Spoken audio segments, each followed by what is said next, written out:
Finished moving out yet? We're just about to leave. Good, you're quick. We'll move our stuff in right away, too. My brother-in-law Michael and his family seemed to have it all planned. The moment we left our family home, they moved their stuff in, settling in as if they owned the place. Did we do the right thing letting them in? When I vent my concerns to my husband, he simply laughs. Don't worry, let them have their fun. It's them who will come crying to us later. Sure enough, a few months later, Michael called us in a panic. I couldn't help but laugh at their grand misconception. My name is Mary. I met Joseph in college, a senior who was a year older than me. The 1-year age gap felt significant at the time, and Joseph, being so reliable, looked truly dependable. As my feelings for Joseph grew, I confessed to him. Fortunately, Joseph felt the same way, and we started dating. Even after graduation and starting our jobs, our love continued to grow. We couldn't live without each other. Joseph proposed during our 5th year of work. I was thrilled, but nervous about meeting his parents. Joseph, your dad runs his own business, right? And your mom comes from a wealthy family. Will they be okay with someone like me? Joseph reassured me with a smile. You're thoughtful, and most of all, kind. They'll love you. Boosted by his confidence, I nervously introduced myself to his parents. So you're Mary. We've been looking forward to meeting you. You're as cute and competent as Joseph said. Has Joseph been any trouble to you? No, not at all. Joseph has been so kind to me. Just as Joseph predicted, both his dad Daniel and mom Linda welcomed me warmly. You feel like you've been our daughter forever, they said. If we ever had a daughter, she would have been just like you, they added. I sincerely shared with my in-laws. I also think of Daniel and Linda as my own parents. After our wedding and honeymoon, Joseph and I were in a rush to find a new place as our current condo lease was expiring. That's when my father-in-law made us an offer. Actually, I'll be traveling overseas for a few months starting next month. It's a pretty laid-back job, so I was planning on taking my wife along for some sightseeing. Why don't you live in our house while we're away and take your time finding a new place?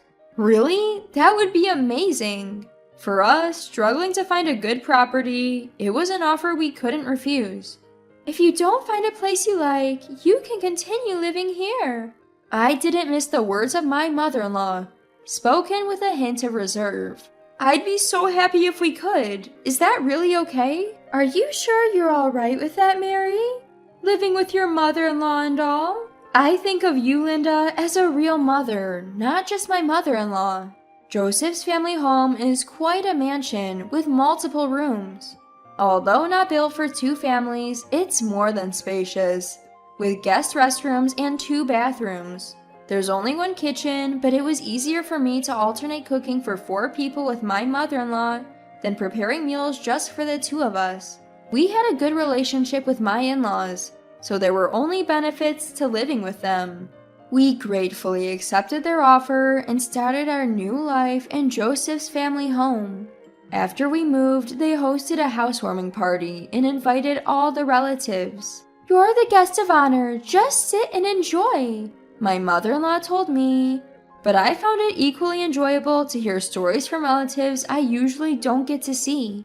You really found a considerate woman, Joseph, the relatives would say. Each time my mother-in-law and I exchanged smiles. Then I realized something was off. Joseph's older brother wasn't there.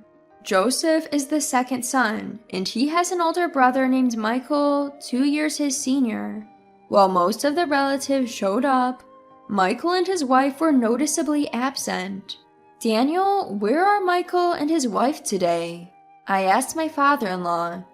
He looked a little downcast as he replied, They're fine, don't worry about them.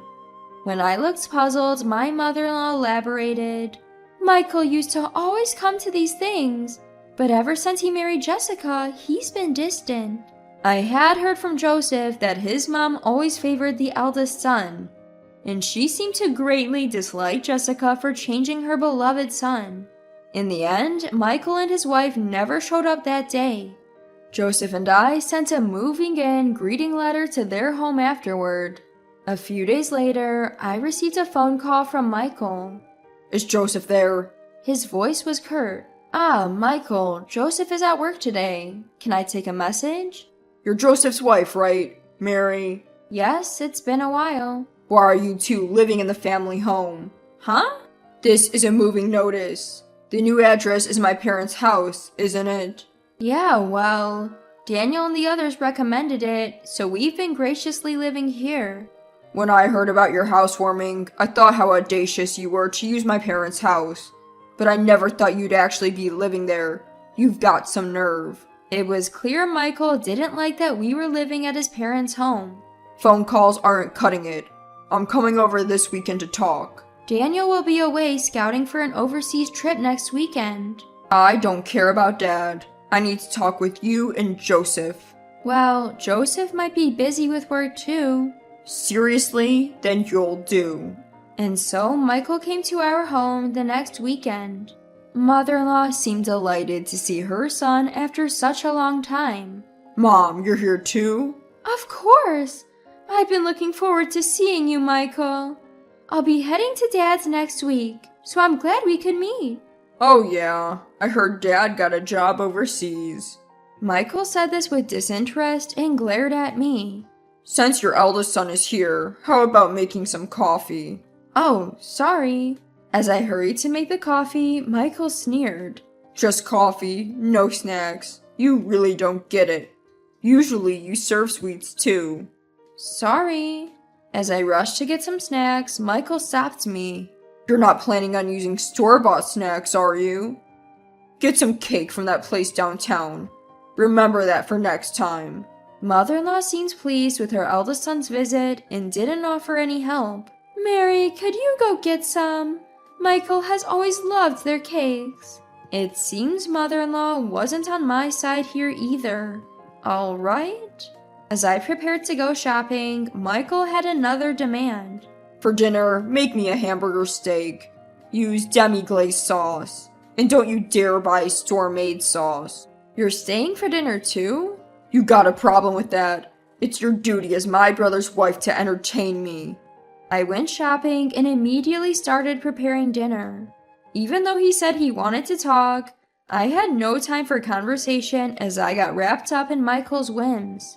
When dinner was finally ready and I thought we could talk, Michael dropped a bombshell. Why are there 3 plates?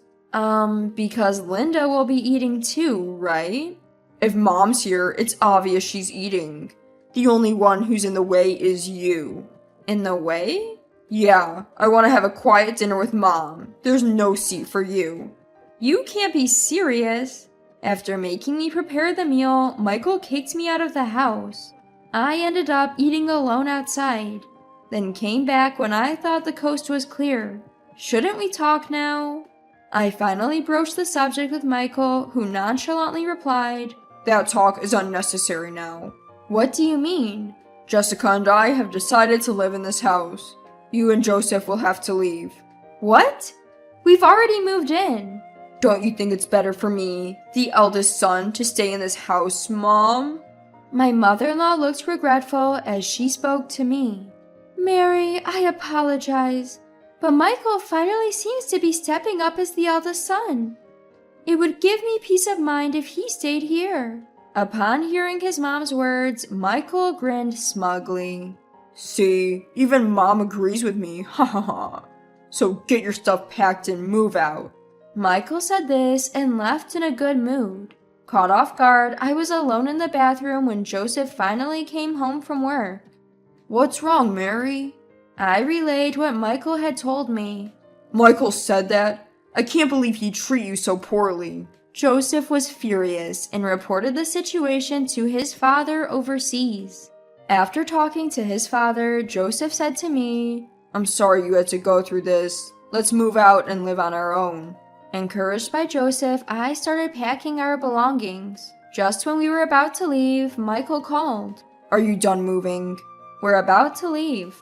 Good, you're quick. We'll be bringing our stuff over soon.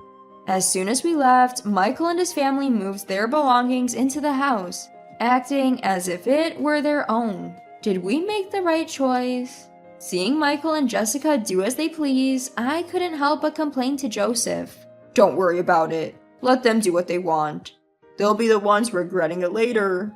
And just like Joseph said, a few months later, Michael called us in a panic. Hey, Dad and Mom just contacted me. They said they're coming home from the airport. What's going on? Isn't it obvious? Their assignment overseas is over, so they're coming back. I thought they'd be staying there for a while. I didn't hear anything about them coming back. I thought this house was handed down to us. Originally, we planned to live together once they returned. You knew that when you pushed us out to live here, didn't you? Jessica would never agree to live with them. But their belongings are still in the house, right? Where did you think they'd live once they got back? Michael got defensive. I thought they left the stuff they didn't need here. You sold it? You sold their belongings? Yeah, Jessica said we should make money off it if it's not needed. My in-laws had left behind valuable items like jewelry and watches. If they sold those, it would sum up to a lot of money. So, where's the money now? It's gone. We spent it like a bonus. What happens if they find out? I guess it's only a matter of time then, hahaha. Damn, what should I do? Mary, can you come over and help? Help? Why should I? So you're Mom's favorite over Jessica, aren't you? Help me out by making it look like Jessica instigated all this. Protecting the eldest son is the duty of a brother's wife. Don't kid yourself. No way I'd ever lift a finger for a disrespectful couple like you. Please, I apologize for everything up until now. An apology won't change anything. You should atone for your own mistakes. That's the role of the eldest son, isn't it? Haha. Ignoring Michael's pleading voice on the other end of the line, I hung up the phone. Then I talked to Joseph. Joseph chuckled. Yeah, because there's no way Jessica, who never got along with Dad and Mom, would agree to move back in. Dad even said to live wherever we want until they give up and move out. He's covering all the moving and rental costs. I see. So, Joseph, who had been quite angry with Michael's presumptuousness, so easily decided to move out because he knew this. I figured if I told you, Mary, you'd probably tip them off. Sorry for keeping quiet. No worries. I feel much better now. Michael and Jessica were stuck waiting for my parents-in-law because they had nowhere else to go, with no savings and a canceled lease. When my parents-in-law returned home from the airport, they were furious to find their belongings sold off. I never thought you'd be this irresponsible. You're not worth retraining. Get out now. Wait, I didn't think you were coming back. I thought Jessica and I could live here. Isn't Mom on my side? Even mother-in-law couldn't cover for him. Michael never intended to live with us. I was a fool to hope he'd change. My parents-in-law handed Michael and Jessica the bills for the jewelry and watches they had sold and kicked them out. We can't pay this. We have nowhere to live. That's right. I'm not even working. Father-in-law shouted at the naive couple. Unbelievable. You spend money you can't repay in a matter of months. Being jobless is no excuse. Work and pay it back. The stern voice of father-in-law finally got through to them. Jessica began juggling multiple part-time jobs, using all her earnings for repayment. They couldn't cover father-in-law's monthly payment plan, so even Michael's salary had to fill in the gap. The two are now living frugally in a cheaper, smaller apartment than before. Later, mother-in-law and father-in-law came to the condo where Joseph and I live. Mary, I'm truly sorry. I got carried away thinking Michael could live with us. It's okay. It's in the past. No, it's not okay. And I'd like to ask you again. Mary, would you consider living with us? Mother-in-law seemed genuinely remorseful. We've always known that mother-in-law isn't a bad person. Joseph and I looked at each other and nodded. Our minds were made up. Of course, if it's okay with Daniel and Linda, we'd love to move back into that house. We all agreed to live together again as a family of 4. I feel like this incident has strengthened the bond between my in-laws and me even more.